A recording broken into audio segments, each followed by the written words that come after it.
top downloaded episodes highlights with Joey Vitale, Sam Mollaei, Richard Formoe, David Bitton, and Brett Tremblay, episode 200.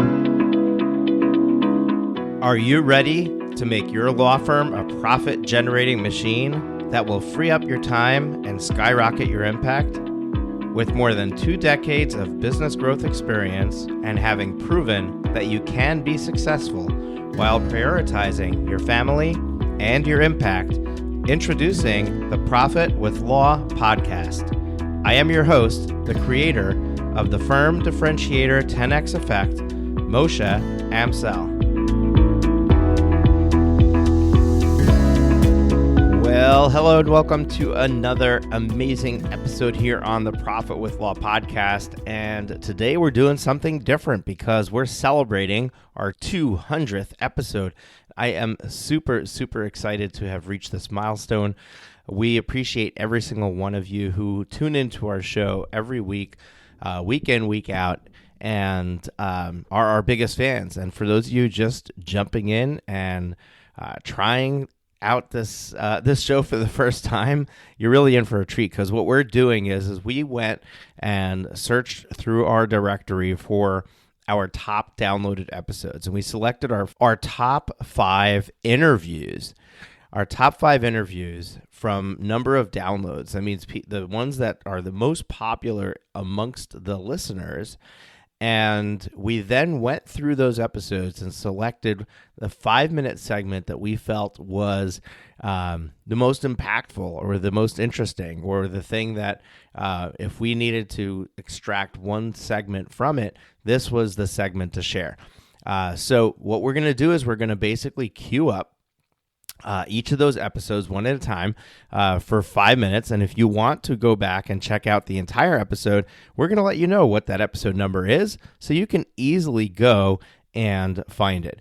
And we're also not going to have any sponsor slots today. So you're going to be just listening to this content. I hope you enjoy it. I hope this is a great way for us to cap our 200th episode and the excitement that we have here on the Profit with Law team, and being able to bring that to you. So our first episode that we're going to be sharing with you is a segment from episode 105, and that was with my friend Joey Vitale.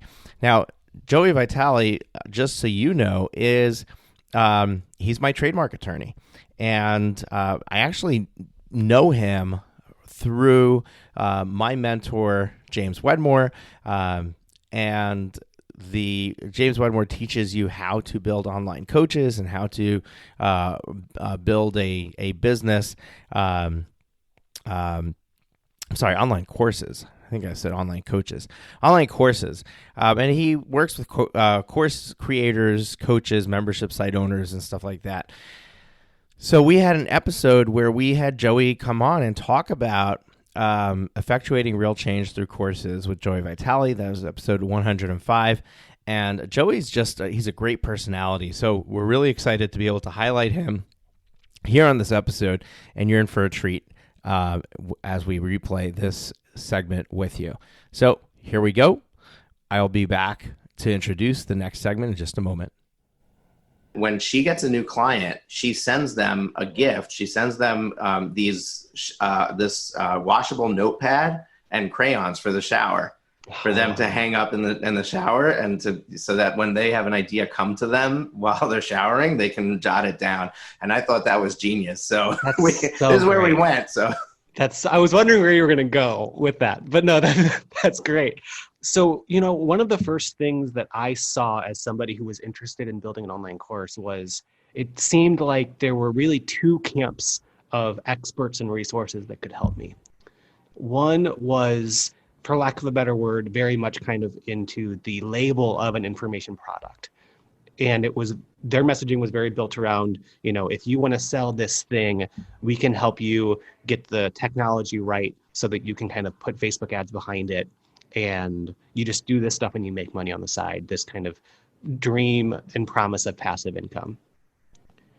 And the more that I kind of followed along there, I realized there was a second camp of people who thought about online courses completely differently. And that was really this thought leadership space. I love that you mentioned James Wedmore, because for me, like he's the main voice that I listen to when I think of that type of a thought leadership business. And it really isn't about your specific course and what you do and that you offer. It's the fact that you're different, like you said, your niche. The thing that I love about my niche is that my niche gave me a framework that is signature to my entire brand. And it fits my niche. So people outside of my niche, when they hear my framework and see it, they probably like, I don't think this is the guy I want to learn trademarks from. But that allows me to not really worry about competition in the marketplace, because when people walk down that like cereal aisle of courses that can help them with business legal stuff, I'm like the Fruit Loops, and they kind of get familiar with that brand, what they like and what they don't.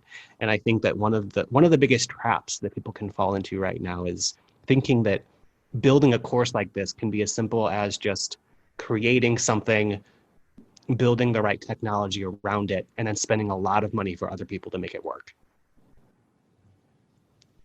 Yeah, I love that. And, one of the things what's interesting is that in the Business by Design group, it attracted a number of attorneys who have left the legal space to create a thought leader information product business, and that's their business. And one of the things I was afraid of coming into, well, I don't know if it's a fear, be really honest and right here on the podcast.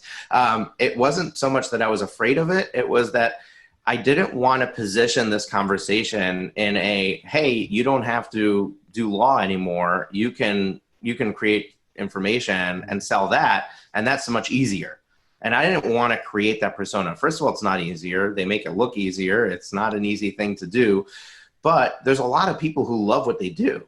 They love the law. They love the practice that they run, but they want to serve more people. And that's who I want to talk to. I want to talk to the people who your heart's in the right place, right? I want to help more people. I just can't do it for free. I can't do it for a discounted price. I have a firm to run, but maybe there's other ways for me to serve them that would still make sense for me. I can still make money, lots of money from it. And at the same time, I can help more people. And I think that the people who I attract on this podcast, they're heart-centered people. They're here, even if their practice area seems to be a practice area where they may not be, their job is to be aggressive. Their job is to attack the other party. But the reality is that they're here to serve a population, and they want the best outcome for those people. So I love that. That's that's what attracted you to this, is being that thought leader. So what does a thought leader mean to you, Joey? To me, it means that you are leading an impact with a unique perspective, and you're asking people to go along with you. The two ways that I'm seeing, the type of heart-centered lawyer that you're talking about build an online course, it's interesting. I think the one thing that we're thinking about is like, how can we create something that, can kind of help solve the problem that our law firm solves, but, for those with a smaller budget. An interesting kind of cousin to that I'm starting to see, and I think it's really exciting, is law firms and lawyers who are saying, hey, we know that our law firm can help our clients with this type of, for instance, like criminal law matter. But there's deeper issues going on in these types of cases that go beyond what a law firm can do. So what if we created something that also helped that type of a niche that's going through that experience? Our next selection comes from what was our top downloaded episode for a very long time. Don't think it's number one anymore because it's so far down in the directory that people don't find it unless they know about it. But this is episode 49 with Sam Mollaei. And in that episode, Sam shared with us his process of how he got over 1,000 Google reviews for his law firm And he went into literally the detailed process, including the software he was using and all of that. So this was an amazing episode, and we're gonna just share a small snippet of it. But if you want to check out the whole thing, definitely go to profitwithlaw.com/49. I'm sorry, it's /049. Profitwithlaw.com /049. And by the way, we'll put all this stuff in the show notes so you can easily click the links and be taken straight to that episode on our website. Or you can just scroll through your podcast player and find it. So without further ado, here is that piece from the interview with Sam Mollaei. You are doing enough volume to get that kind of quantity of reviews. It's not really that important, but if you go out there and you look at the law firms around you, you will see that they have a very low quantity of reviews. So the idea here is that there is a way for you to start pushing your clients through this review process to get them to rate and review their experience with you and your firm, and that could have a significant impact in others who are looking to find an attorney, and they're willing to take a chance on you because they see what the crowd is doing and talking about you. So really exciting stuff. And it's a long interview, so I'm going to stop talking now and just cue that interview up. So here you go. Here is my recorded interview with Sam Mollaei. I have my guest here today is Sam Mollaei. Did I say that right, Sam? Yeah, sounds all right. Played around with that last name a little bit before I got started and hesitated there. So, Sam, I apologize for the awkwardness there with your last name. But Sam is an attorney who, my understanding is, started a law firm and then discovered the beauty of digital marketing and being able to generate leads and clients for his practice, that he's kind of switched gears and is building that out for other firms. But I'll let him tell you about that himself. But Sam, before we get into the weeds with all of that, why don't you share with us and our listeners your background and how you chose the legal profession, where you went to school, how you got started. Did you work for somebody? Did you start your own firm right out of school? Just give us the lowdown on your history and how it brought you to where you are today. Hey guys. All right. So I'm Sam. I have been a lawyer for 5 years now. Pretty much I started off in employment law. That was my core kind of niche that I started in until I read a book called The 4-Hour Workweek by Tim Ferriss. Where I got introduced to a couple of principles like running a virtual online business, automation, scalability, things like that. So as soon as I started reading into this, I got really intrigued, and I decided to go on my own. I decided to just to make a website and to focus on business law. I started off very general in order for me to just see what I could do. So I started learning about how to create a website, how to write content, and essentially it just came down to learning how to generate clients online. And luckily I had something to apply to. I basically had a website to apply to. So I started working, and everything that I would learn, I would apply right away. Fast forward 4 years later, I've been able to serve 3,000 clients. In the past 4 years, I've also been able to gather 1,000 Google reviews. Probably the most Google reviews out of any law firm that I've seen. And just recently I got accepted into the ClickFunnels 2 Comma Club, which we could talk about later as well. Now, pretty much, I think I figured out, actually, I don't think I know. I figured out how to generate clients online, how pretty much entrepreneur lawyers can use the same system to be able to create these online systems called funnels to be able to bring in clients and be able to close them and be able to serve as many clients as possible. Our next selection comes from the most recent choice. This is episode 184, so literally just 16 episodes ago. And we had Richard Formoe on talking about pricing, profits, and payment plans. And this was such a great episode that it's just being downloaded like crazy. I mean, people are just loving the conversation about payment plans that I had with Richard Formoe, and we pulled a 5-minute snippet from that conversation to share with you. So here it is. You can listen to the entire episode by going to profitwithlaw.com/184. We know that packaging our pricing is a key to profitability, to getting new clients. What's the next barrier? The next barrier, as far as I can tell, is affordability, right? What if that package is $5,000 or $10,000? So what do you think about that? Yeah, so it's so funny you say that, Moshe. I was just reading something on law.com. I believe it was last week, and they did a survey with a couple thousand attorneys, and they asked them what do they think was the key to retaining clients and winning new businesses, and attorneys answered communication. They did the same exact survey to consumers that have used a law firm within the past year, and their answer was nowhere near communication. It was actually autonomy. They wanted a sense of autonomy, right? And what does that mean? Or what's an example of that? That could be, again, make your clients feel like they have control over their financial situation. Flat fee pricing makes them feel like they have control, right? Multiple payment options make them feel like they have control. Allowing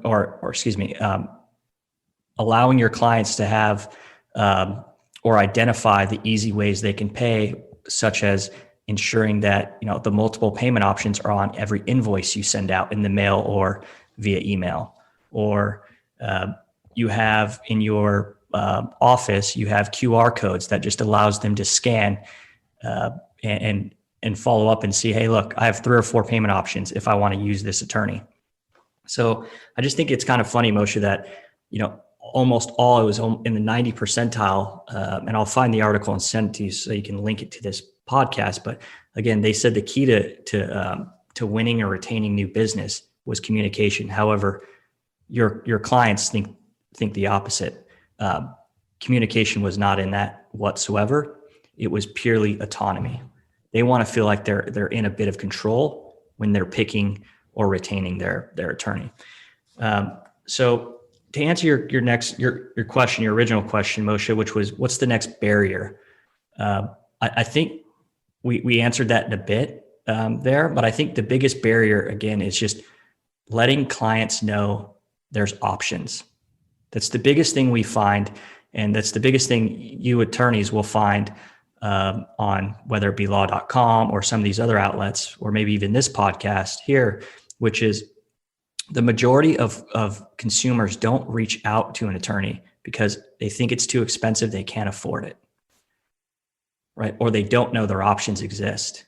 So I think that's the biggest barrier we all have to face, is ensuring that, when you have your marketing strategies, ensuring that your pricing is out there, and just be as transparent as possible. I hope that kind of answered your question, Moshe. Our next selection is from an interview that we did with David Bitton. Now, David is the original founder of Practice Panther. He also wrote a book that we highlighted or did as part of our book club, and that's the Reader's Nook. So if you don't know, we have a book club. It's currently free to participate. Just go into Facebook, search for the Reader's Nook. You'll find it, or go to profitwithlaw.com/ I think it's the Reader's Nook. It might be book club. I'm not sure. Not sure what the URL is. We got to double check. We'll link that up in the show notes. Anyway, A Lawyer's Path to Wealth with David Bitton, episode number 164, profitwithlaw.com/164. Check it out. You've been exposed to a lot of law firms. If looking from the outside in at these other businesses, where do you think law firm owners go wrong the most when it comes to achieving success in their business? Wow, where do they go wrong? So I can definitely tell you that a lot of the ones that I know personally, and a lot of friends that I have that are lawyers, they don't spend enough time, energy, and money on advertising their business. And a lot of times lawyers get so busy and caught up with their day-to-day work that they are more focused in the business versus on the business. So a lot of lawyers need to take a step back. It's really hard when you have so much work to do. Look at the big picture, like you said, and analyze, how can I make my business grow? Is it advertising, whatever it may be? So there's another great book, I'll have to think of the name, that talks a lot about, I think it's the E-Myth, Michael Gerber possibly. And it's another thing is processes and procedures. So I know that I mentioned this in the book. I probably mentioned, quoted that book also. But there's a guy I know. His name is Brent Sibley, and probably one of the more successful attorneys that I know. And how he was able to grow was by creating what he called his Bible, which was his procedure book. Every single thing he did in the law firm, he wrote down and procedurized it. He created standard operating procedures. So it gave him the ability to take a step back from the law firm. He could take a vacation, work would still be getting done. He can hire people quickly, and they can just read this procedure book and figure out how to do things. So procedurize your business, take a step back, and spend more with marketing and advertising your law firm. Yeah, I definitely concur with those pieces. Michael Gerber in his book talks about the fact that there's a technician and then there's a business owner. And often we arrive at becoming the business owner from the technician perspective.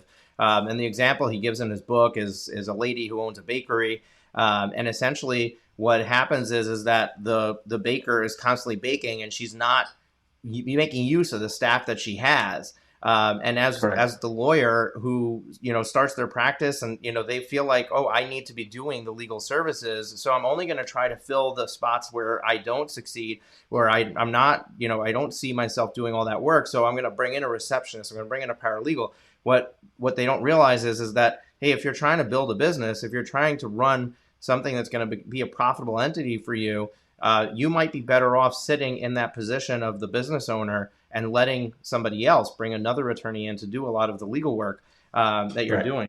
And, like you said, with spending money on marketing and things like that, back 20, 30 years ago, to start a business, you had to have some significant money in the bank to make that investment to start a business. We're in an unprecedented time right now where you can start a business with almost nothing, a couple $100 and you have a website and you and you don't even need business cards anymore. You make a LinkedIn profile, make some phone calls, and boom, you're in business. And the problem is that because we feel like we can just as they say, put up a shingle and start a practice, we tend to forget that investment is required. And sure, you can use your sweat equity to build your marketing, but the reality is that so many law firms early on try to do it themselves, and what they do is they're significantly slowing down their progress because that's not the best use of your time. Right. For $2,000-$3,000, you could bring on a full-fledged marketing agency to do that work for you, and maybe when you're more successful, you're going to spend more, $4,000 or $5,000. But if you think about it, that's a drop in the bucket. That's not even the cost of one single employee to do your marketing for you. And you've got a company that has multiple people who are going to be working on your account who know what they're doing. And you can just hand that off and continue to be the business owner and move on. So, I think there's a ton of power in looking at those situations where, hey, how do I, rather than do it myself, how do I hand this off to somebody else who can do it for me better, faster than I can do it myself, and really protect the use of my time to keep moving forward with operating this business. Right. I'll add one thing to that as well. So I have a friend that I was helping out, grow his law firm for fun. And one of the things I kept telling him to focus on is sales. Hey, you're generating a lot of leads. Great job. You're doing the marketing piece right. You're doing Google ads. You're bringing leads to your website. They're signing up. They're filling out this questionnaire form. They want to know more information, how you can help them, but you're not closing them. They're not signing the contract. They're not paying you a deposit retainer. So I told him you really need to focus on sales. And I recommended him someone that I think very highly of that can really help him in sales. And the guy quoted him $5,000. And he said, no way I'm paying $5,000. And I said, it's nothing. If you close 5 clients, you're making it back. And this guy will easily help you close 5 clients and much more. And his conversion rate, I think at the time was, let's just say 10% of leads that came in. And I personally heard him on the phone, and it was horrendous because he was talking like a lawyer, not like a human being. using very big terms and jargon. And I said, an average consumer will have no idea what you're talking about. You're too confusing. So bring a sales guru in, he'll double your conversion rate, and the $5,000 you'll cover in a month. And long story short, he actually never ended up doing it. And he still has a 10% conversion rate many months later. So yes, like you said, you have to invest in your business, and business coaches, sales. You spoke about what's the name of the Law Firm show Growth you're putting Summit. in?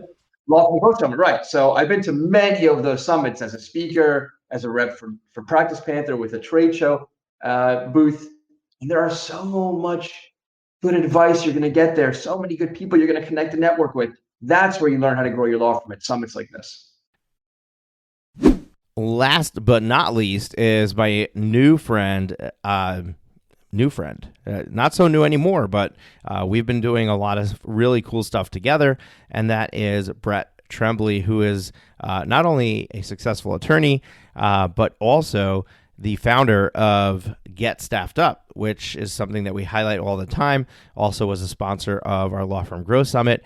And this episode, Doubling Your Revenue with Virtual Staff with Brett Tremblay, was really impactful. People have been loving it, downloading it like crazy, and we grabbed a short snippet from there. Episode 128, Brett Tremblay, that's profitwithlaw.com/128.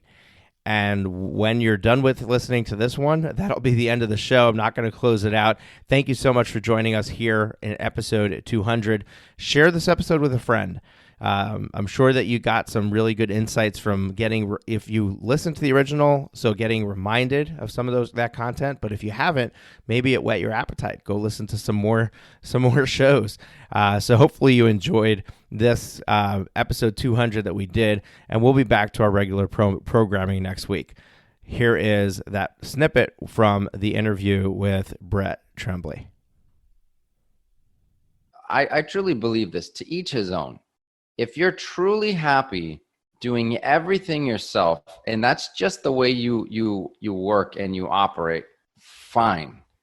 But most people aren't. They're just lying to themselves, worst of all, and to everyone else, pretending that they're happy to be that way. If we all know criminal defense, that's a little harder to scale, but you've got the 55 to 60-year-old estate planning attorney. He's got one paralegal that does everything else. And that it's been those two, for 20, 25 years.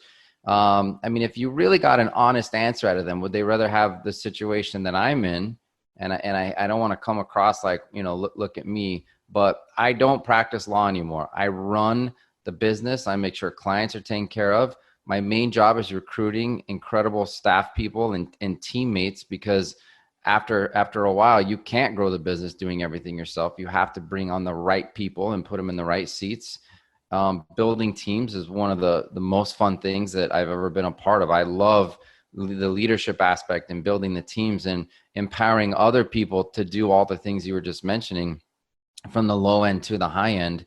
So would they trade with me, or I'm, have a 10 attorney law firm and I'm not actually having to practice law, or would they want to continue to slave away? Look, I don't have as much stress as I once did. That's just a fact. And so that by itself makes my life way better. And the only way to do that was to realize what you just said. You cannot be all things to all people and do all the positions in your business that a business needs. And the longer I go into this thing, so I would have said 8 years ago that if I had 10 attorneys, I would be island hopping on my private helicopter. That was kind of my immaturity at the time, because I didn't have a business that big. So if I would have, back then you would have told me I was doing the kind of numbers and revenue, I would have thought, wow, I own the whole city. It's not like that. We still have people that should only have one hat that still wear multiple hats, because as you realize, a business needs one person in one seat, and there's so many different things a business needs. If you don't have an assistant, Moshe, you are an assistant, and you can't argue with that. It's a fact. If you're answering your own phones, you're acting as a secretary in that moment. If you're doing your own paralegal work, you're a paralegal. If you're doing your own junior attorney work, you're a junior attorney. If you're doing your own senior attorney, then you're a senior attorney. And then sometimes you're the business owner. And people And I just emphasize that because when people fight that, and I was there, so I'm not better than anybody. I refused to hire someone because I thought you had to have the money in the bank account for maybe a whole year before you could hire them. But what I really found out was if I hired someone, and I found this out through a lot of reading and self-analysis, but if you hired someone and then I had to fire them, I would be looked at as a failure. Like, oh my gosh, Brett tried to hire and then he had to fire someone. What a loser. People are too busy to care about me. So let me turn that around. People are too busy to care about you so much. Maybe a few people want to see you fail, but that's few and far between. I remember the first time I sent my first e-newsletter, I hit the enter button, to send, and I stood up and I was like, oh my gosh, what did I just do? This is a big thing. I don't even know what goes out anymore for the most part. The world doesn't revolve around me. The world doesn't revolve around you. You have to, quote unquote, get over yourself, and you're never going to have the money in the bank. I mean, maybe you're a PI attorney, you win a big case, but you have to hire someone and realize that if you do it the right way, that person's going to make you money. So here's the example. It's the summer of 2014. I finally hired an in-house law clerk, a law student, but I made her do my assistant for everything, right? She was doing now all the phone answering, et cetera. And I doubled my law firm revenue the next month. And I'm like the very first month that I had her, and I thought, how did that work? How stupid am I? I mean, it's just math. If you bill 10 hours a week and then you bill 20, that's twice as much revenue. Of course, you're going to double. It's such a simple concept, but it's hard for people to pull the trigger and grow because they don't trust the data. They don't know their numbers, especially, and they just can't see how hiring someone is going to make them more money. They look at it as an expense. And people have such a hard time getting over that I just emphasize all the time, because when you see someone get it and the light bulb goes off and then they invest in themselves, it's a great feeling. Doesn't really make a difference in my life, but it's such a great feeling when somebody just does it and they grow and they give someone else a job that wants the job and will be better at them, and they themselves get better. That's it for this week's episode of Profit with Law. If you have enjoyed the show, please consider sharing it with at least one person. Imagine how many lives we can change if we each shared this episode. Another way to share the episode is on social media. We appreciate your support and look forward to you joining us again next week.